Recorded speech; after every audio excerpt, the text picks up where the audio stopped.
अलैकुम बिलमुमिनीना रऊफुर रहीम। सदक़ल्लाहु मौलाना अज़ीम। बारगाह रिसालत में आप सल्लल्लाहु तआला अलैहि वसल्लम में एक बार दुरूद पाक का हदिया पेश करें। अल्लाहुम्मा सल्लि अला सय्यिदिना व मौलाना मुहम्मदिन मअदनिल जूदि वल करम व आलिहि व अस्हाबिहिल किराम व इब्निहिल करीम व बारिक व सल्लिम सलातन दाइमतन सरमदन अबदा। आई नई हुकूमत सिक्का नया चलेगा, आई नई हुकूमत सिक्का नया चलेगा। आलम में रंग बदला सुबह शबे विलादत, हश्र तक डालेंगे हम पैदाइशे मौला की धूम। मिस्ले फारस नजद के किले गिराते जाएंगे, खाक हो जाएं अदू जलकर मगर हम तो रजा। दम में जब तक दम है जिक्र उनका सुनाते जाएंगे। अजीज़ा ने गिरामी वक़ार, आप तमामी अहबाब को सबसे पहले मैं इस अजीम साअत की मुबारकबादी पेश करता हूँ जो अल्लाह तबारक व तआला ने हमारी जिंदगियों में अता फरमाया है। ये कितना अजीम इत्तेफाक है, बल्कि कितनी अजीम सआदत है कि हम अपनी जिंदगियों में 1500 साला जश्न ईद मिलादुन नबी मनाने जा रहे हैं।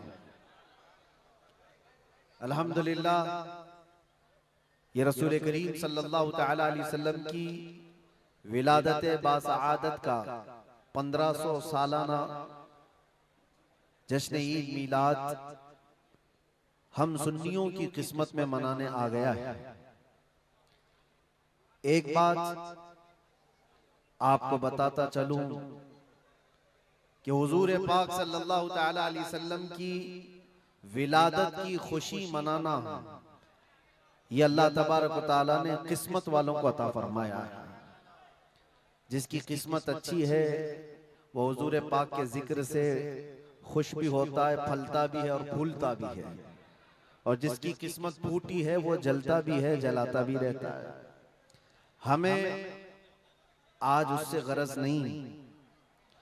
आप शरीयत के हुदूद में रह करके हुजूर पाक सल्लल्लाहु अलैहि वसल्लम की आमद की जितनी खुशियां मनाएं वो कम है।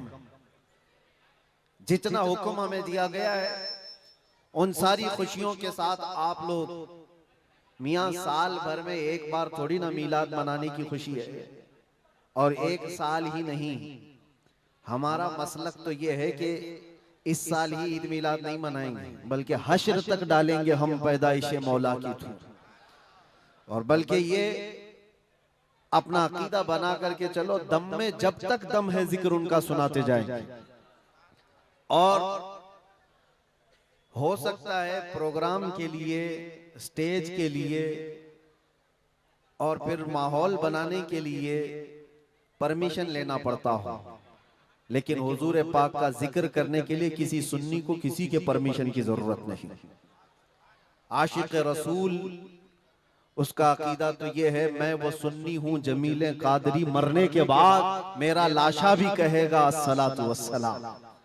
हमारा तो ये तौर तरीका है। आज सुन्नियों की किस्मत में ये मीलाद की जो घड़ी आई है, सबसे पहले तो मैं गुजारिश करूंगा कि अल्लाह के नबी सल्लल्लाहु तआला अलैहि वसल्लम की बारगाह में वो खिराज अकीदत पेश करो कि ये तारीख बन जाए। बल्कि इस्लाम की तारीख का एक अजीम हिस्सा अभी इस साल आपको मिलने वाला है। पूरी इस्लामी तारीख में ये तारीख बनने जा रही है कि 1500 सालाना जश्न ईद मिलादुन नबी अल्लाह ने हम गुनहगारों को अता फरमाया है। और ये किस्मत नहीं है तो और क्या है मेरे अज़ीज़ों। लेकिन साथ में ये भी मैं आपको बता दूं कि हुजूर पाक सल्लल्लाहु तआला अलैहि वसल्लम की मिलाद की खुशी क्या ये कुरान और हदीस से साबित है भी कि नहीं है। क्योंकि अभी ये 10 दिन बचे हैं 12वीं शरीफ को। एक बात कान खोल करके सुन ले, मैं कुरान और हदीस की दलाइल की तरफ आता हूं बाद में, लेकिन एक बात वजाहत के साथ कहता हूं। हुजूर पाक सल्लल्लाहु तआला अलैहि वसल्लम की विलादत बासआदत 12 रबीउल अव्वल शरीफ को हुई। असह रिवायात और अरजह रिवायात के मुताबिक हर साल हुजूर की विलादत की खुशी हम 12 रबीउल अव्वल को ही मनाएंगे। अगरचे किसी और की तरफ से डिपार्टमेंट की तरफ से या पुलिस वालों की तरफ से जुलूस किसी और भी दिन निकलता हो, 12 रबीउल अव्वल को 12वीं ही होगी। हुजूर पाक सल्लल्लाहु ताला अलैहि वसल्लम की विलादत 12 रबीउल अव्वल शरीफ को हुई और ये कयामत तक डेट बदली नहीं जाएगी इंशाअल्लाह। और जो कुरान और हदीस की बात मैं अर्ज कर रहा हूं, सबसे बड़ी बात तो ये है, आप रसूल पाक सल्लल्लाहु अलैहि वसल्लम को खुदा समझते हैं या खुदा का रसूल समझते हैं? खुदा का रसूल समझते हैं तो फिर मीलाद मनाओ, इसलिए कि खुदा की मीलाद नहीं हो सकती, खुदा की मीलाद नहीं हो सकती, क्योंकि अल्लाह के बारे में अकीदा क्या है हमारा, लम यलिद वलम यूलद, वो ना किसी से पैदा हुआ ना उससे कोई पैदा होगा। अल्लाह किसी से पैदा नहीं हुआ और अल्लाह के पैदा होने की कोई तारीख नहीं बनाई जा सकती, उसकी मीलाद नहीं हो सकती। और रसूल पैदा हुए हैं 12 रबीउल अव्वल शरीफ को, आपकी माँ भी है और आपके बाप भी हैं और आपसे भी लोग, आपसे भी बच्चे पैदा हुए हुजूर पाक सल्लल्लाहु अलैहि वसल्लम से। तो हम पूरी दुनिया में हुजूर की मीलाद मना करके शिर्क को तोड़ने वाला अमल करते हैं, शिर्क को तोड़ने वाला अमल करते हैं। कोई हमारी तरफ जो शिर्क का फतवा देता है उसे कान खोलकर सुन लेना चाहिए। मीलाद मनाकर हम बताते हैं हम मोहम्मद अरबी सल्लल्लाहु अलैहि वसल्लम को खुदा नहीं समझते बल्कि खुदा का रसूल समझते हैं। अगर खुदा समझते या खुदा के बराबर समझते तो हुजूर की मीलाद कभी नहीं मनाते, क्योंकि अल्लाह की मीलाद नहीं मनाई जाती तो हम रसूल की भी मीलाद नहीं मनाते। दोनों को अगर बराबर समझते, नहीं, हम सुन्नियों का अकीदा ये है, मैं मानता हूँ अक्ल वालो मेरा मोहम्मद खुदा नहीं है, मगर दिलों में ये नक्श कर लो कि वो खुदा से जुदा नहीं है। यह हमारा है। रसूल करीम सल्लल्लाहु ताला अलैहि वसल्लम की मीलाद मनाना शिर्क को तोड़ने वाला अमल है, शिर्क को खत्म करने वाला अमल है। और आपको एक बात ये भी बता दूं, हुजूर अकरम सल्लल्लाहु ताला अलैहि वसल्लम की विलादत जिस दिन हुई थी पूरी कायनात में बहुत कुछ तब्दीलियां आई थी, जो सही रिवायात में मौजूद हैं, बहुत तब्दीलियां आई थी। अरब उस वक्त जो रेगजार था, सहरा था, सब्जा देने लग गया, बारिशें बराबर होने लग गई। अरब में आज भी बारिश नहीं होती है, साल में 2-4 बार बारिश के खतरात गिर गए, अलग बात है। मौसम बाज़ाब्ता जैसे बारिश का यहाँ होता है नहीं होता। लेकिन जिस साल हुजूर पाक सल्लल्लाहु अलैहि वसल्लम की विलादत होने वाली, अरब में सब्जे उगने लग गए या बारिश होने लग गई है। और उस साल जो हालात की तब्दीली थी, मुल्क शाम में एक नदी जो सूख चुकी थी वो अचानक जारी हो गई, पानी भर आया। और एक नदी जो हमेशा बहती वो अचानक सूख गई। एक आतिश कदा था 1000 साल से जिसकी आग को बुझने नहीं दिया गया था ईरान के नुजूमियों ने, आतिश परस्तों ने, अचानक वो आग भी गुल हो गई। एक ही दिन में सब चीजें हो रही हैं। और कायनात में ये जो बड़ी बड़ी तब्दीलियां हुई थी, उस दिन एक और तब्दीली, बुत सारे औंधे मुंह गिरे हुए थे। जो 12 रबीउल अव्वल शरीफ का दिन था, ये सही रिवायात से मैं बता रहा हूं, बुत औंधे मुंह गिरे हुए। लेकिन एक बहुत बड़ा मसला हुआ था जिसकी तरफ इमाम अहले सुन्नत फाजिल बरेलवी रहमतुल्लाह ताला अलैह अपने शेर में इशारा करते हुए फरमाते हैं, क्या एक बहुत बड़ी तब्दीली ये हुई थी कि मुल्क फारस का जो बादशाह है किसरा, उसका किला इतना मजबूत था कि उसकी हिफाजत के लिए 1 लाख फौजी खड़े रहते थे, सिर्फ किले की हिफाजत के लिए। और वो किला इतना मजबूत कि उनका दावा था, उनका चैलेंज था कि इसको कोई तोड़ नहीं सकता, इसको मिटा नहीं सकता। लेकिन 12वीं शरीफ का दिन या सुबह के वक्त अचानक किले के अंदर जलजला आया और दीवार फट गई। और ऐसी फटी कि उसमें से एक आदमी जा सकता है, आ सकता है। आज भी वो शक्शुदा दीवार के साथ किला मौजूद है इराक में, जिसको किलातुल किसरा कहा जाता है आज भी। अब आप अंदाजा करें 2000 साल से वो किला आज तक मौजूद है, तो उस वक्त कितना मजबूत रहा होगा। उस वक्त किले के अंदर जलजला आया और तख्त उलट गया, दीवार में दरार पड़ गई, वो दरार आज भी मौजूद है। बादशाह हैरान और परेशान।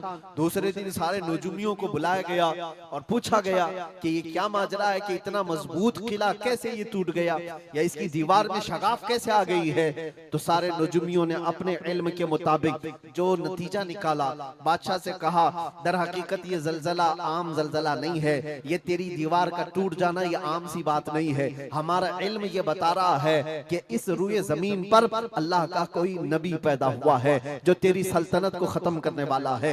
एक बच्चा अरब में ऐसा आया है, आई नई हुकूमत, सिक्का नया चलेगा, आलम में रंग बदला, सुबह शबे विलादत। उस दिन जो हुआ था उसको इमाम अहले सुन्नत क्यों फरमाते हैं, वो एक दिन की बात है ना। हुजूर की विलादत हुई, फारस के किले में क्या हुआ, जलजला आया। हुजूर की विलादत इधर मक्का में हुई और मुल्क फारस में जलजला आया और किले के अंदर दरार आई। अब सुनो, आला हजरत कहते हैं हश्र तक डालेंगे हम पैदाइश मौला की धूम, यानी कयामत तक हम रसूलुल्लाह की मिलाद का जिक्र धूमधाम से मनाएंगे। इसका असर क्या होगा, फारस में तो देखा था किले में जलजला आ गया था, हुजूर के पैदाइश के जिक्र से ही किला हिल गया था। अब हम जब जब जिक्र करेंगे मिसले फारस नजद के किले गिराते जाएंगे, मिसले फारस नजद के किले गिराते जाएंगे। आज जिन लोगों के किले गिरते हैं या हिलते हैं वो जिक्र मुस्तफा से ही गिरते हैं, लेकिन उसका हमें कुछ असर नहीं होना चाहिए। खाक हो जाएं अदू जलकर मगर हम तो रजा, दम में जब तक दम है जिक्र उनका सुनाते जाएंगे। अजीजा ने गिरामे वक़ार, मैं बहुत छोटे से वक्त के लिए आपके पास आया हूं, लेकिन एक अजीम मैसेज देकर के कि मिलाद मुस्तफा सल्लल्लाहु अलैहि वसल्लम के मौके पर सारे सुन्नियों को यह चाहिए कि सिर्फ झंडे लगाने और कुमकुमे लगाने और बड़े बड़े नारे लगाने से ही ईद मिलादुन नबी का आप एहतमाम नहीं कर रहे हो, बल्कि हर सुन्नी आशिक रसूल को चाहिए कि वो इस मौसम में नहीं बल्कि पूरी जिंदगी उसकी है, लेकिन इस मौसम में खास तौर पर अपने नबी पाक सल्लल्लाहु अलैहि वसल्लम की सीरत तो पढ़ ले, मेरे आका सल्लल्लाहु अलैहि वसल्लम की बायोग्राफी मालूम हो जाए, हुजूर पाक की जिंदगी को समझ जाएगा।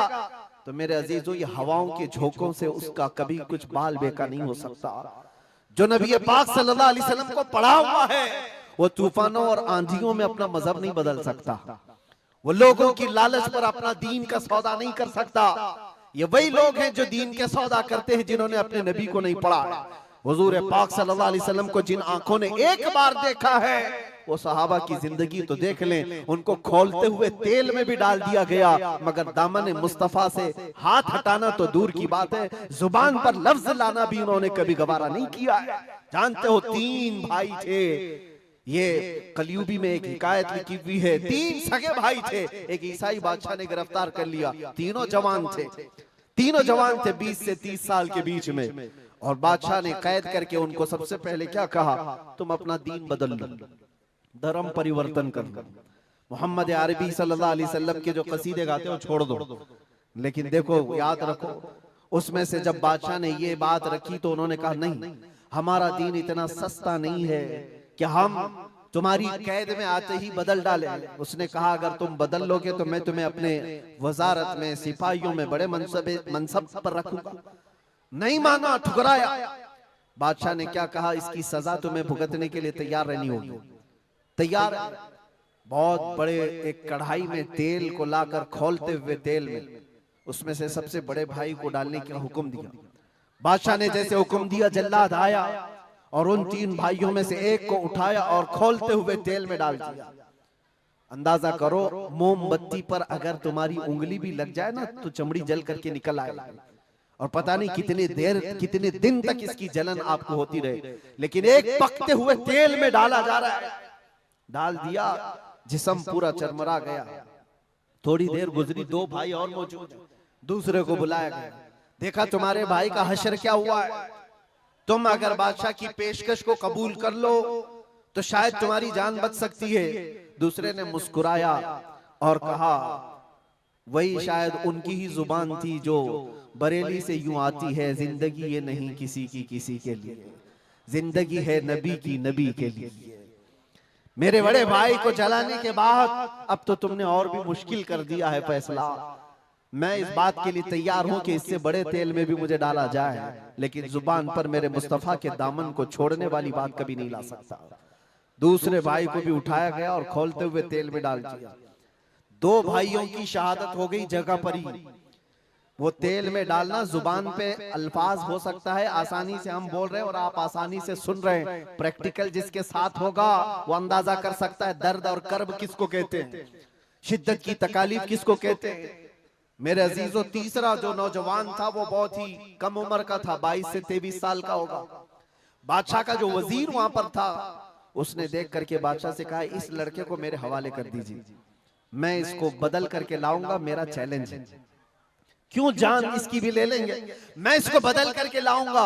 इतने मजबूत लोग कैसे हो सकते हैं अरब के कि खोलते हुए तेल में इनके भाइयों को डाला गया, तब भी ये बदल नहीं रहे। दो को मरते हुए, अरे यहाँ एक को डंडा पड़ते हुए देखकर सारे भाग जाएं, और ये दो को जलते हुए देख करके भी टस से मस नहीं होते। कैसा अकीदा है, कैसा तसल्लुब है इनका। बादशाह ने कहा, किस बात पर तुम्हें यकीन है कि इसको तुम बदल लाओगे। उसने कहा, मुझे भरोसा है, आप मुझे दीजिए 1 महीने का टाइम, इसको बदल कर न लाऊं तो फिर मुझे आप जो सजा दे। बादशाह ने कहा, ठीक है, ले जाओ। तीसरे को खोलते हुए तेल में डालने की बजाय बादशाह ने अपने वजीर के हवाले कर दिया। और दुनिया देखो, वो मेरे अजीजों याद रखो, आशिकाने मुस्तफा से 2 इम्तिहान हर जमाने में होते रहेंगे, आज भी हो रहे हैं और होते रहेंगे। पहला इम्तिहान, मौत से डरा करके तुम्हारा दीन छीन लिया जाएगा। मौत से डरा करके ये हो जाएगा, वो हो जाएगा, तुम्हें ये कर दिया जाएगा, वो कर दिया जाएगा। मौत का डर, खौफ तुम्हारे कदमों में डगमगाहट लाने के लिए लाया जाता है। अगर मौत से नहीं डरता कोई आदमी, तो उसके साथ दूसरा पेंतरा क्या खेला जाता है। ये दुनिया का दस्तूर है, हमेशा से जब देखती है दुनिया के ये मौत से डरता नहीं है, तो फिर इसको औरत और दौलत की लालच से खरीदने की कोशिश की जाती है। ये 2 चीजें ऐसी हैं जो अच्छे अच्छों का सौदा कर जाती हैं। बहुतों ने अपना ईमान सिर्फ शबाब पर बेच दिया है, हुस्न शबाब को देख करके। औरतों के दिल दादा हुए या दौलत के दिल फरेब हो गए, और उन्होंने अपना दीन का सौदा कर लिया है। नौजवानों, याद रखो, तुम्हारी जिंदगी में अगर ये 2 इम्तिहानों में से कोई इम्तिहान आए, तो अपने नबी पाक को याद कर लेना, हुजूर को याद कर लेना, और अल्लाह के नबी सल्लल्लाहु अलैहि वसल्लम की बारगाह में ये इस्तिगासा कर लेना कि मेरे आका, बड़ा सख्त और कठिन वक्त आया है। दुनिया मौत से डरा करके कभी मेरा ईमान छीनने की कोशिश कर रही है, अगर उससे मैं नहीं डगमगाया तो दुनिया मुझे हुस्न शबाब की लालच दे करके अपनी तरफ लेना चाहती है। अब उस वजीर ने क्या किया, उस छोटे से नौजवान लड़के को अपने घर ले गया, और उसकी बेटी थी जो निहायत हसीन और जमील, बहुत खूबसूरत लड़की उस वजीर की थी। अपनी बेटी को बुलाया और कहा, बेटी तेरे लिए एक काम देता हूँ, 1 महीना हमको मिला है, इस नौजवान को अपनी मोहब्बत में, अपने हुस्न जमाल में लेकर के आजा, बादशाह सलामत से जो इनाम चाहे तुझे ला करके दे दूंगा। अपनी लड़कियां आशिकाने मुस्तफा को खरीदने के लिए कल भी भेजे जाते थे, आज भी भेजी जा रही है। हो सकता है बहुत सारी जगहों पर जो हमारे लोग मुर्तद होते जा रहे हैं, वो जो बच्चियां आज अपने दीन और ईमान का सौदा करके भागती हैं किसी गैर के साथ, और कहीं जा करके शादियां रचाती, वो ये समझती हैं कि ये कॉमन सी बात है। वो दीन बेचने वाले लोग हैं, उनका हिस्सा दीन इस्लाम में कुछ नहीं। कल क़यामत के दिन देखना, तुमने अपने नफ्स की खातिर एक गैर मुस्लिम के साथ भाग करके निकाह किया, चाहे वो बेटी हो कि बेटा हो, अपने दीन से सौदा किया है और गद्दारी की है। कल क़यामत के दिन मुंह तो अल्लाह को दिखाना है, हुजूर की शफाअत के बगैर तो कुछ होना नहीं है। देखना हश्र में जो हुजूर पाक सल्लल्लाहु ताला अलैहि वसल्लम के साथ तुम खड़े रहोगे कि हम खड़े रहेंगे, वो वक्त आने वाला है। उस नौजवान के साथ क्या हुआ, वजीर ने अपनी बेटी तो लगा दी, अल्लाह की पनाह मेरे अजीजों, हुजूर पाक का इश्क का एक कतरा भी जिसके दिल में आता है, ऐसी चीजें उसके पांव को नहीं डगमगाती, ना कभी उसका ईमान खरीद सकती हैं, ना उसके दीन का सौदा कर सकती हैं। वो लड़की रोजाना आती, रात के वक्त बैठ जाती, और ये नौजवान जैसी महसूस करता, मेरे कमरे में अकेले तन्हा रहने के बावजूद वजीर की खूबसूरत हसीन जमील बेटी, जिसके निकाह के पैगाम बादशाहों के औलाद से आया करते थे, शहजादे निकाह का पैगाम भेजा करते, वो लड़की मेरे पास आकर बैठ जा रही है। नौजवान क्या करता था, मुसल्ला बिछाया और सजदे में गिर गया। जब तक वो उठती नहीं थी ये सर उठाता नहीं था। ये रात भर के सजदे इसके इसी तरह रहते। वो ऊँगती रहती, देखती रहती, इंतजार करती रहती और थक करके वापस चली जाती। महीना गुजरने को आया था मेरे अजीजों, उस नौजवान ने आंख भरकर एक बार देखा भी नहीं। और वो थक हार करके महीना खत्म होने के बाद उस नौजवान को मुखातब करके कहती है, ऐ नौजवान एक बार मेरे हुस्न को देख तो ले। मुझे देखने के लिए बादशाहों के बेटों की भी कतार लगती है।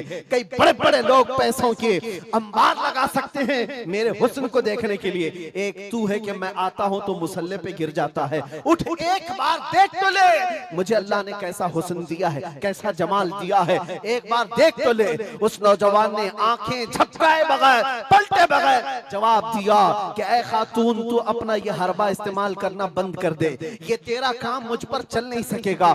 वजह यह है जिन आंखों में एक बार जमाले मुस्तफा बस चुका हो उसको दुनिया का हुस्न कभी धोखा नहीं दे सकता, दुनिया का जमाल उसे खरीद नहीं सकता। वो खातून उठ गई और जवान की इन बातों से उसके दिल पर ऐसा वलवला तारी हुआ। वो खातून कहती है, ऐ नौजवान खड़ा हो जा, मैं तुझे खरीदने नहीं आई, मैं तुझे अपनी दामे फरेब में फंसाने नहीं आई, उठ जा, अब मेरी एक अर्जी सुन ले। नौजवान उठा और पूछा क्या अर्जी है। कहती है कि मैं अब तेरी मोहब्बत में गिरफ्तार हूँ, मैं चाहती हूँ कि तू मेरे दीन में ना आ बल्कि तू अपने दीन में मुझे दाखिल कर ले। जिसके हुस्न ने तेरी आंखों को ऐसा बाकमाल बनाया है कि तन्हा होते हुए भी कभी तूने मेरे हुस्न को नहीं देखा। मैं चाहती हूँ कि उस हुस्न के पैकर जमाले मुस्तफा की मैं भी दिलदादा हो जाऊं। उस नौजवान को उठाया और कहा, मुझे पढ़ा दे ला इलाहा इल्लल्लाह मुहम्मदुर रसूलुल्लाह। हर जमाने में आशिकाने मुस्तफा जो होते हैं, हर जमाने में जो आशिकाने मुस्तफा होते हैं वो दूसरों की छाप अपने ऊपर लेते नहीं हैं बल्कि जहां जाते हैं अपनी छाप दूसरों पर छोड़ करके आते हैं। यही होती है जिंदगी आशिकाने मुस्तफा की। उस नौजवान ने उसे कलमा तैयबा पढ़ाया और उस खातून ने कहा, चलो यहाँ से निकलो, कुफरिस्तान से निकल करके हम निकाह करते हैं और साथ जिंदगी गुजारेंगे। तवज्जो चाहता हूँ, तवज्जो चाहता हूँ, ये मेरी बात को खत्म होने दो। ऐ नौजवानों, आज तुम्हें कोई बहकाने वाला, खोलते हुए तेल में डालने वाला नहीं है, उसके बावजूद तुमने पता नहीं अपने कितने घंटे ये सारे सोशल मीडिया पर आई हुई ऐसी हसीना और जमीलाओं के पीछे अपनी रातें बर्बाद कर डाली। तुम्हें पता नहीं ये आंखें अल्लाह ताला ने तुम्हें किस लिए दिए हैं। दुआ ये करो कुछ ऐसा कर दे मेरे किरदिगार आंखों में, हमेशा नक्श रहे रूए यार आंखों में। उन्हें न देखा तो किस काम की है ये आंखें कि देखने की है सारी बहार आंखों में। अजीजा ने गिरामी, उस नौजवान ने उस खातून की बात सुन ली और कहा, चलो मुझे इस जगह से, इस कैद से निकालो, हम ये शहर छोड़ देते, ये मुल्क छोड़ देते हैं। उस खातून ने उस नौजवान को आजाद किया और साथ लेकर चल पड़ी। शहर भी छोड़ दिया, बाहर निकल पड़े। रात का वक्त है, अचानक वो आधा रास्ता तय किए कि पीछे से घोड़ों के दौड़ने की आवाज आई। तवज्जो चाहता हूँ, एक फौज आ रही है और हिनहिनाने वाले घोड़ों की आवाजें आने लगी। दोनों डर गए। नए लोग हैं, नौजवान लड़का है, नौजवान लड़की है और शहर से भागे हुए हैं, दीन इस्लाम कबूल करके निकले हुए हैं। बादशाह को हो सकता है खबर हो गई होगी, वजीर को पता चल गया होगा कि कैद से निकला हुआ ये फरार मुजरिम हमारा शहर छोड़कर जा रहा है। पूरी फौज आती हुई नजर आ रही थी। ये दोनों एक दरख्त के पीछे ओट पर छुप कर खड़े हो गए। पता नहीं अब इसके आगे क्या होने वाला है, हमें गिरफ्तार कर लिया जाएगा, हो सकता है हमारा भी अंजाम वही होगा जो हमारे दो भाइयों के साथ हुआ। लेकिन इत्तेफाक की बात है, वो घोड़े करीब से करीब आते गए, वो फौज करीब आ गई और जब आ गई तो करीब आकर वो फौज रुक गई। इन्होंने देखा नहीं ये फौज कौन थी, ये लोग कौन थे। दरख्त के पीछे छुपे हुए हैं नौजवान और वो दुशीजा। अचानक आने वाली फौज में से एक गरजती हुई आवाज आती है, नाम लेकर के नौजवान का पुकारा जाता है, ऐ फलां बिन फलां बाहर आ जा, बाहर आ जा।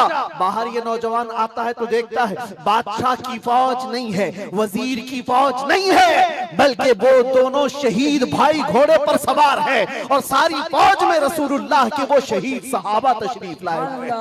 नारे तकबीर, नारे रिसालत, नारे रिसालत। ये नौजवान घबरा गया और पूछा, मैं अपने भाइयों को देख रहा हूँ, घोड़ों पर सवार हैं। चंद दिनों पहले बादशाह ने खोलते हुए तेल में इनको उंडेल दिया था, इनके जिस्मों को जला दिया था। ये देख करके आप कपकपी जिस्म पर तारी है, भीगी आंखों से पूछने लगा, बड़े भाई आप लोगों को जला दिया गया था, तेल में खोलते हुए डाल दिया गया था, आप लोग यहाँ कैसे आए?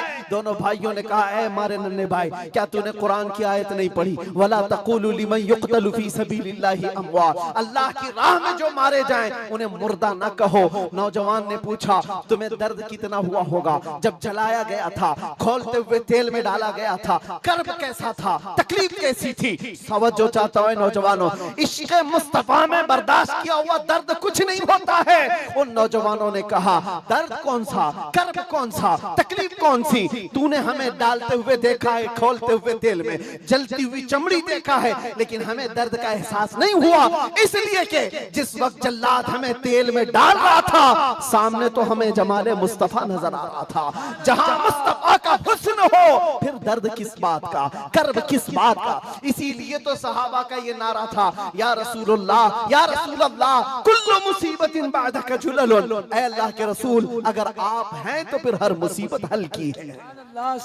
हर मुसीबत छोटी है। ऐ नौजवानों, दुनिया ने खरीदने की कोशिश की है, लेकिन जो जमाले मुस्तफा का दिलदादा है वो दुनिया के हालात से न बिकता है न झुकता है। अपना मिशन ऐसा बनाओ कि तुम्हें 100-500 रुपए में खरीदे जाने वाली कौम का लक़ब न दिया जाए, बल्कि इकबाल आज से 100 साल पहले कहता था, इकबाल शायर मशरिक, अंग्रेजों ने क्या कहा था हमारे मुतालिक, वो अपने शार में कहा है। अंग्रेज क्या कहते थे? थक गए थे, थक गए थे।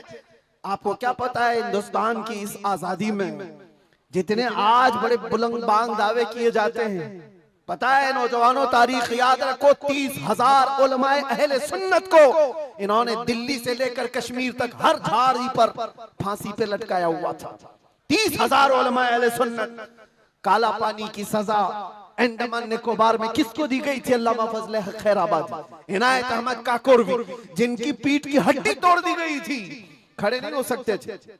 8-8 साल 10-10 साल तक झुकी हुई कमर के साथ इनको सजाएं दी गई। किफायत अली काफी कौन है, जिनको भरे बाजार में चौराहे पर लाकर अंग्रेजों ने फांसी पर चढ़ाया था। जालिमात तारीख भुला देते हैं, या तारीख के चेहरे पर आज मट्टी थोपने की कोशिश की जाती है, और हमारे नौजवान है कि याद नहीं रखते हमारी तारीख। या आशिकाने मुस्तफा थे, अंग्रेजों की नाक में अगर किसी ने दम किया था तो वो आशिकाने मुस्तफा की जमात थी, आशिकाने मुस्तफा की जमात थी। किफायत अली काफी को सूली पर चढ़ा रहे थे, लेकिन जानते हो उससे पहले किफायत अली काफी एक आलिम दीन, एक आलिम दीन, उस आलिम दीन को गिरफ्तार करने के लिए कितने कुत्ते आए थे?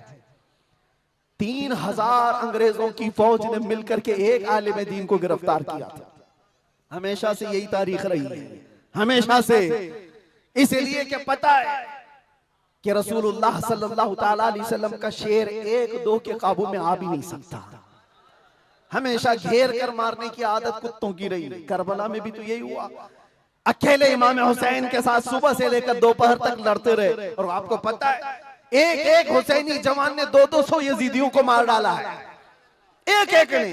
तारीख खाली मरने वालों की ना बताओ, शहीद होने वालों की नहीं बताओ, ये भी देखो हुसैनियों ने कितनों को सुलाया है। एक हुर बिन यजीद जो एक रात पहले इमाम हुसैन के पास आकर बैत किए थे, एक रात पहले, और उन्होंने दूसरे दिन जंग शुरू की थी तो 120 लोगों को मारा था। आप अंदाजा करो, एक रात का हुसैनी 120 को सुला सकता है, तो अंग्रेज अच्छी तरह जानते हैं जो पैदाइशी हुसैनियों की तरह को सुला सकता है। सब पता है। किफायत अली काफी को 7 दिन तक गिरफ्तार करके उनके जिस्म पर इस्त्री चलाते थे, गरम इस्त्री चलाते थे, और जब चमड़ी जलती थी तो उस पर नमक छिड़कते थे। और किफायत अली काफी को बार बार कहते, फतवा बदल डालो, आ जाओ हमारे वजारत में, हमारा मनसब ले लो, हर महीने पाउंड दिए जाएंगे, बरतानिया के पाउंड। लेकिन आशिक मुस्तफा डॉलर और बरतानिया के पाउंड पर नहीं बिकता, वो हुस्ने मुस्तफा का दिलदादा होता। 8वें दिन जब उनको फांसी पर चढ़ाया गया था, फांसी कोई आम चीज नहीं है मेरे अजीजों, जिसको सामने देख करके चच्चों की हालत खराब हो जाए। लेकिन किफायत अली काफी फांसी को देखकर कहने लगे थे, कोई गुल बाकी रहेगा न चमन रह जाएगा, पर रसूलुल्लाह का दीन हसन रह जाएगा। सब फना हो जाएंगे काफी वो, लेकिन हश्र तक नाम हजरत का जुबानों पर सुखन रह जाएगा, नाम हजरत का जुबानों पर चलन रह जाएगा। फांसी भी दे दी। ये सारे जो मामलात हुए आशिकाने मुस्तफा सल्लल्लाहु अलैहि वसल्लम हर जमाने में आजमाए गए। और मैं कह रहा था क्या बात, इधर उधर न जाए बात, अंग्रेज मजबूर होकर ये कहने पर आ गए थे, ये फाका कश मौत से डरता नहीं जरा, ये फाका कश मौत से डरता नहीं जरा। आशिकाने मुस्तफा ने हर जमाने में लोगों की नाक में दम कर रखा है, तादाद में थोड़ी ही क्यों ना हो, तादाद में थोड़ी क्यों ना हो, लेकिन डर इनको सबसे लगता है। क्या आपने तारीख नहीं देखी? एक बात मैं बताऊं, बॉडी बनाने वाले, मुख्य आजमाई करने वाले, चाहे तुम्हारे पास जितनी भी ताकत हो, ये जिस्मानी ताकत अपनी जगह पर, हमने देखा है व्हील चेयर पर बैठ करके एक खादिम हुसैन लब्बैक या रसूल अल्लाह कहता था, यूरोप की धरती भी हिलने लगती थी। पता ही चलता है जिस्मानी ताकत का कोई असर नहीं होता, इश्क़ मुस्तफा जहां होता है वो असली ताकत कहलाई जाती है। नारे तकबीर, नारे रिसालत, आशिकाने मुस्तफा, सुभान अल्लाह, सुभान अल्लाह।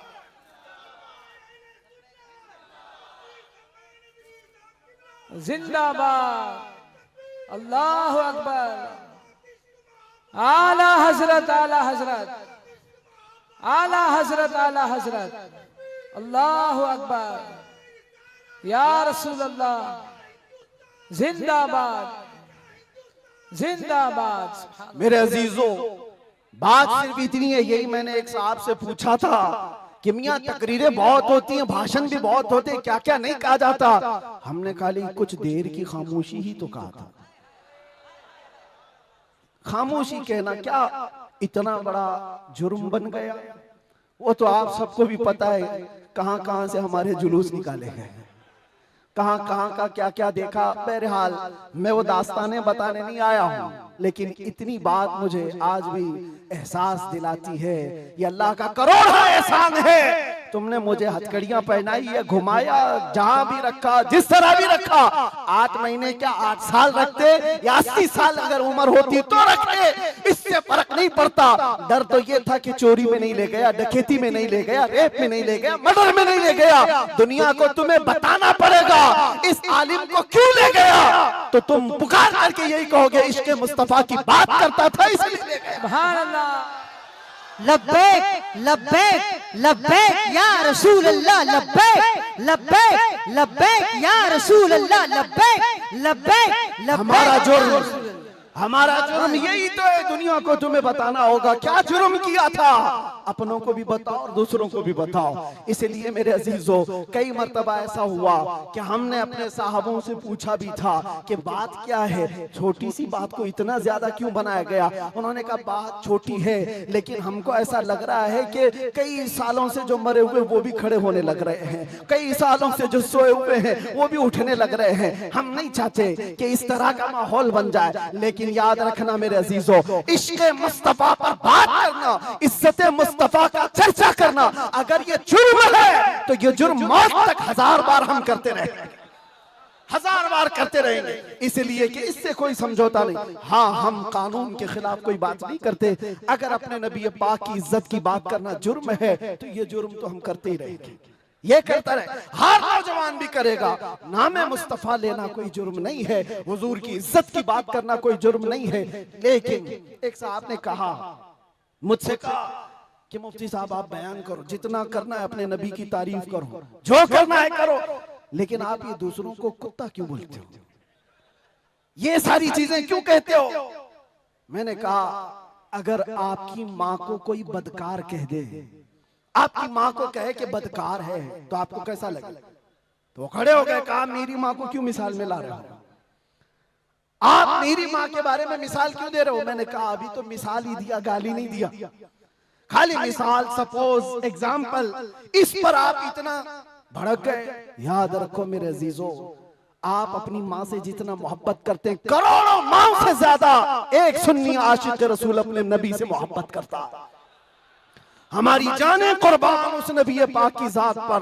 आप रुए माजना में मुस्तफास, आप क्या समझते हो दुनिया में जो इज्जत है वो हमारी टोपी दाढ़ी से है, हमारे जुब्बे कुब्बे और हमारे रंगो नस्ल से है। हमें इज्जत हमारे रंगो नस्ल और हमारे नाम और नमूद, हमारे इल्म और हमारे मनसब, हमारी पगड़ी और हमारे जुब्बे नहीं दिलाते। हमें जो इज्जत मिलती है वो किस बात पर? जब तक बिके न थे तो कोई पूछता न था, या रसूल अल्लाह तुमने खरीद कर हमें अनमोल कर दिया। ये नाज ये अंदाज हमारे नहीं होते, झोली में अगर टुकड़े तुम्हारे नहीं होते, जब तक के मदीने से इशारे नहीं होते, रोशन मेरी किस्मत के सितारे नहीं होते। बेदाम ही बिक जाए ये बाजार नबी में, इस शान के सौदे में खसारे नहीं होते।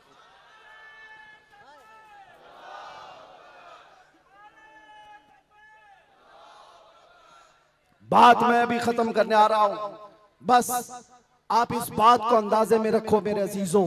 दुनिया में बहुत आंधियां हैं, बहुत तूफान, और लोग कहते हैं हालात सही नहीं है, हालात सही नहीं है, इसलिए ऐसे चलना चाहिए। हालात तो हुजूर जब ऐलान नबूवत किए थे उस वक्त से लेकर अब तक कभी सही हुए ही नहीं, कभी सही नहीं हुए। क्या बदर में हालात सही थे? उहद में हालात सही थे? खंदक में हालात सही थे? खैबर में हालात सही थे? फतेह मक्का में हालात सही थे? करबला में हालात सही थे? कभी नहीं हुए। तो ये क्या ताना दिया जाता है, ये क्या मसलहत और हिकमत की बात की जाती है? हालात बड़े पेचीदा हैं, हालात बड़े सख्त है मेरे अजीजों। ये क़यामत तक ऐसे हालात रहने वाले। सतीजा कार रहा है अजल से ता इमरोज, शरारे बूलहबी से चराग मुस्तफवी, हर जमाने में ये हालात रहेंगे। आशिक मुस्तफ़ा को इन्हीं हालात में परचम रिसालत बुलंद करके रखना है। वो सहाबा से पूछो जो निकल पड़ते थे, पैरों में चप्पल नहीं और कपड़ों पर पैबंद लगे हैं, एक खजूर की गुठली पर पूरा दिन गुजार लेते थे, फाका कश थे, लेकिन उनसे पूछो क्या उनके लिए हालात सही थे? जब अफ्रीका जा रहे थे, जब यूरोप की कलीसाओं में अजानें दे रहे थे, अफ्रीका के तपते हुए सहराओं में नामे मुस्तफा बुलंद कर रहे थे, उनसे पूछो हालात सही थे? वो कहेंगे कहां के हालात सही थे, उस वक्त भी हालात सही नहीं थे, लेकिन उसके बावजूद उन सहाबा का हाल ये था, दस्त तो दस्त है, दरिया भी न छोड़े हमने, बहरे जुल्मात में दौड़ा दिए घोड़े हमने। आ गया ऐन लड़ाई में गर वक्त नमाज, किबला रूहों के ज़मीन बोस हुई कौम हिजाज, एक ही सफ में खड़े हो गए महमूद अयार, न कोई बंदा रहा न कोई बंदा नवाज। ये सहाबा का मसलक था, उनका मामूल था, टल न सकते थे, जंग में अड़ जाते थे, पांव शेरों के मैदान से उखड़ जाते थे, हक से सरकश हुआ कोई तो बिगड़ जाते थे, अरे तेग क्या चीज है, हम तोप से भी लड़ जाते थे। अजीजा ने गिरामी, आप मजबूती पैदा करो नामे मुस्तफा के साथ। आला हजरत की एक बात बड़ी प्यारी लगी, आप बड़े परेशान थे और ये बात मैं आपको बताकर चलूं, जो इस हक रास्ते पर आएगा उसे समझ करके चलना पड़ेगा, कांटों के रास्ते हैं। ऐसा नहीं कि हर जगह फूल सजाए जाएंगे। लोग ये समझते हैं नामों से रिसालत की बात करें और फिर हलवे पराठे खाते रहे और हम नजराने लेते रहे लोगों के यहाँ जाकर के।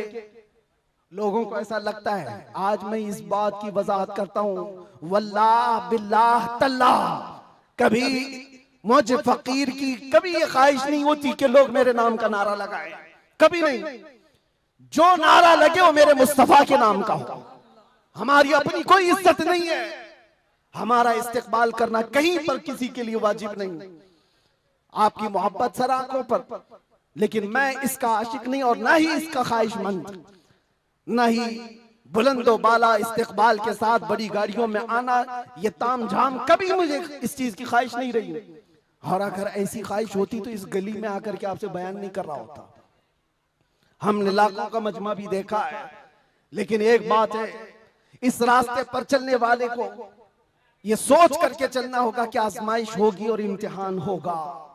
कई मर्तबा दौलत से खरीदे जाने की कोशिश की जाएगी, माल और मनसब दे करके, या कभी हुस्न शबाब दे करके, या कभी मौत की धमकी दे करके। ये सारी चीजें हमने देखी हैं अपनी जिंदगी में, बहुत छोटी जिंदगी में मौत की धमकी भी दी गई है। और मुझसे एक कहा गया था कि अगर छूट गए तो ये समझ लेना कि दूसरा अवतार मिला है आपको। हम तो खैर अवतार देने वाले तुम नहीं हो, रज़्ज़ाक़ हकीकी अल्लाह रब्बुल इज्जत, जब तक वो न चाहे तुम्हारी सारी कायनात मिलकर के मेरा बाल बेका नहीं कर सकेगी।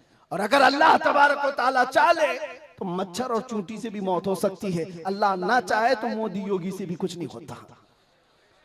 अल्लाह अगर ना चाहे, अल्लाह अगर ना चाहे फिरौन और नमरूद से भी कुछ नहीं होता।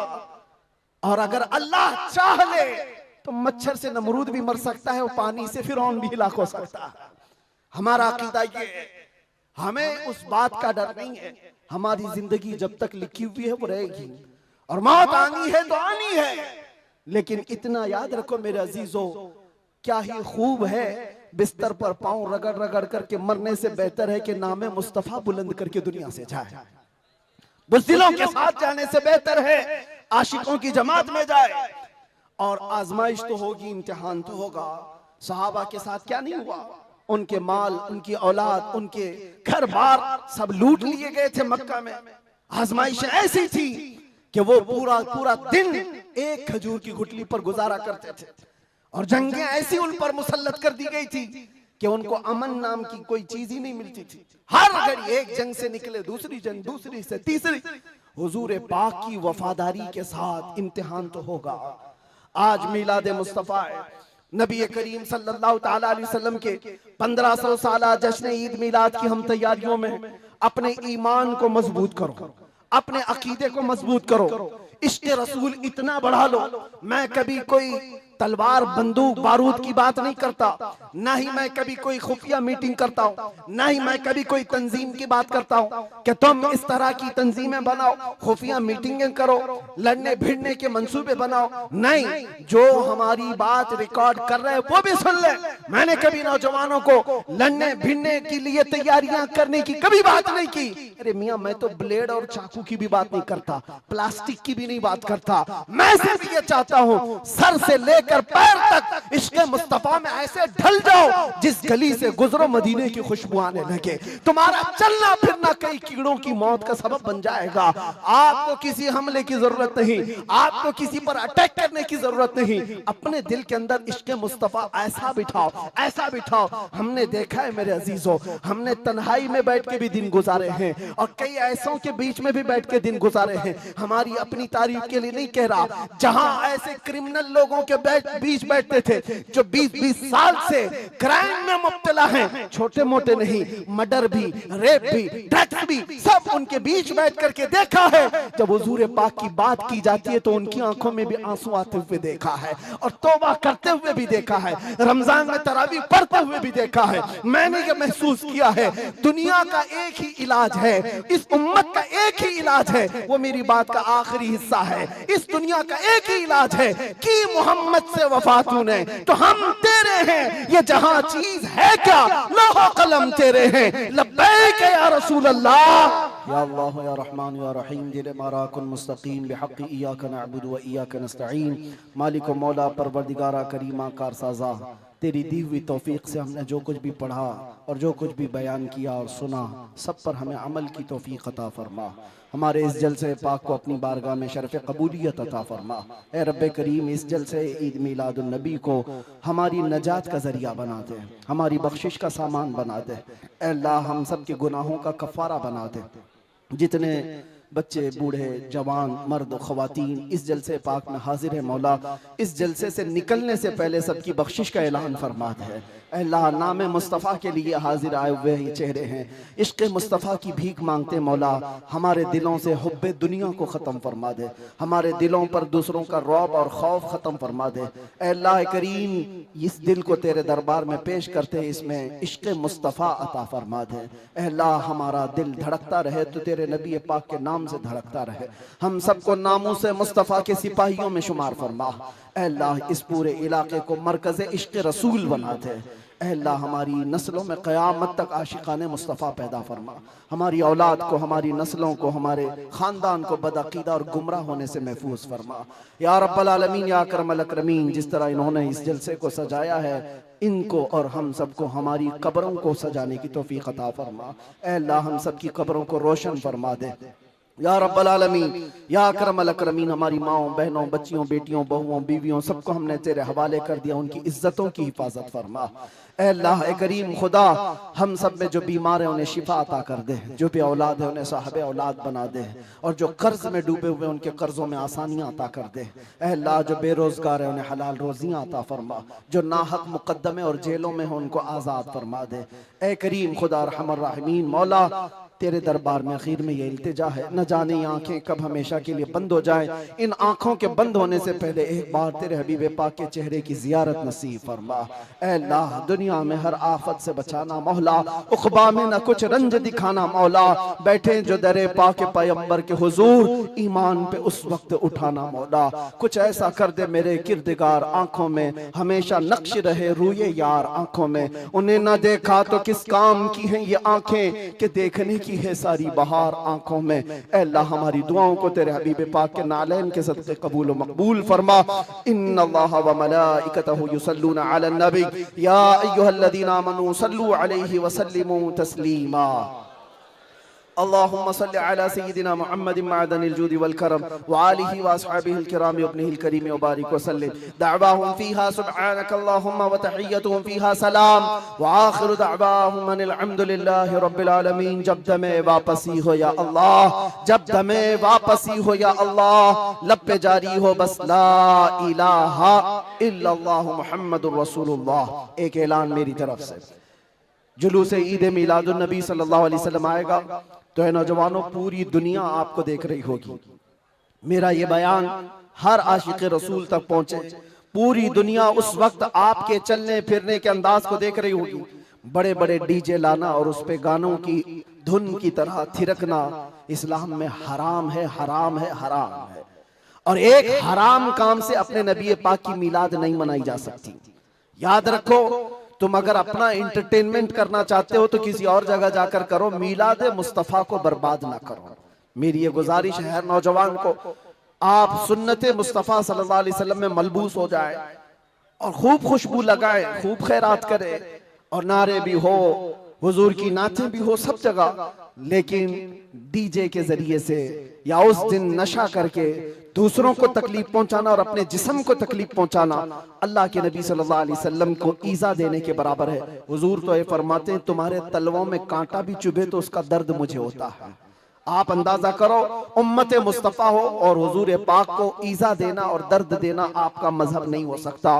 उस दिन रोजा भी रख सकते हैं, खैरात भी कर सकते हैं, इश्क मुस्तफा के नगमे भी सुना सकते हैं, और जो गरीब हो, कमजोर हो, उनको उठा भी सकते हैं, और बूढ़ों का बोझ भी उठा सकते हैं। मिलाद मनाने के बहुत तरीके हैं। जरूरी नहीं कि डीजे पर नाचना ही और जुलूस में निकल करके थिरकना ही और झंडे फहरा करके लोगों को तकलीफ देना, आग उछालना, ये सब गैरों की तरफ से आए हुए रस्म व रिवाज है। मैं गुजारिश करता हूं कि ऐसी किसी भी रस्म व रिवाज से मिलाद मुस्तफा के जुलूस को नापाक न करो, और अगर कोई करता है तो उसे रोकने की कोशिश करो। तुम अपने बाप का इस तरह मना लेना या तुम्हारे बेटे का कर लेना, मगर मुस्तफा करीम के मिलाद को नापाक होने नहीं देना। इंशाअल्लाह जुलूस ईद मिलाद 1500 साल जो आ रहा है उसको इस तरह से मनाएंगे कि इश्क मुस्तफा की खुशबू हर गली कूचे में हम पहुंचाएंगे इंशाअल्लाह।